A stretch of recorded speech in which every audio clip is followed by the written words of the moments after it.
我哋一直致力提升學生學習中文嘅成效。最新嘅研究用咗嚟自瑞典嘅變譯理論作為基礎，亦都將呢個理論應用喺漢字學習。我哋喺香港5間幼稚園同300幾位學生進行咗一個實驗，發現教師喺教學上有系統咁進行變譯，可以提升學生認讀漢字嘅能力。任何老師都可以用呢個方法提升教學成效。咁係點樣做嘅呢？想像下，我哋有個圓形，又有個正方形。你覺得我喺度教緊學生啲乜嘢？就咁睇其實好難講。一個係圓形，一個係正方形，但係同時間佢哋嘅顏色、大細、圖案都唔同。所以呢啲咁多唔同嘅地方，令到學生好難集中注意力喺我想教嗰個概念度。好，再試多一次。呢次我哋拎走晒所有唔同嘅地方，淨係留低我想學生注意唯一嘅一個方面。而家我哋可以好清楚咁見到，唯一重要嘅係形狀。呢個就係變譯理論啦。透過研究，我哋用咗呢個方法去提升漢字教學嘅成效。我哋而家睇下係點做嘅。我哋用三點水呢個部件作為一個例子。有三點水嘅字，好多都同水有關。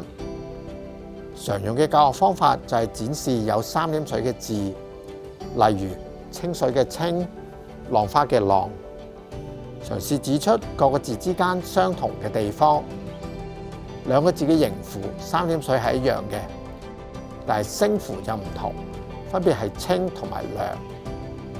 雖然呢個方法好常用，但係唔能夠最有效咁令到學生注意嗰個三點水，因為聲符唔一樣，學生嘅注意力就會吸引咗去個聲符度，而唔係喺個形符嘅三點水。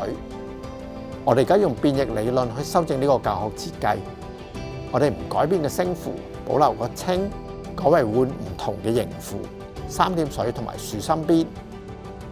清洗嘅清同水有關，而感情嘅情就同水無關。透過改變三點水同豎心邊，我哋可以令到學生注意個形符，凸顯有同冇三點水嘅分別。其實好多老師喺日常教學當中都會不知不覺咁用咗呢個變譯嘅教學方法，但係透過有意識咁運用變譯理論，我哋就可以釋放更多學習嘅潛力。你可以喺課堂度嘗試一下，睇下會帶嚟啲乜嘢嘅改變。如果想了解更多詳情，可以參考呢篇文章。我哋都好想知道變譯理論對你有乜嘢幫助，對你學生嘅學習又有啲乜嘢嘅影響。歡迎發個電郵俾我哋分享下你嘅經驗。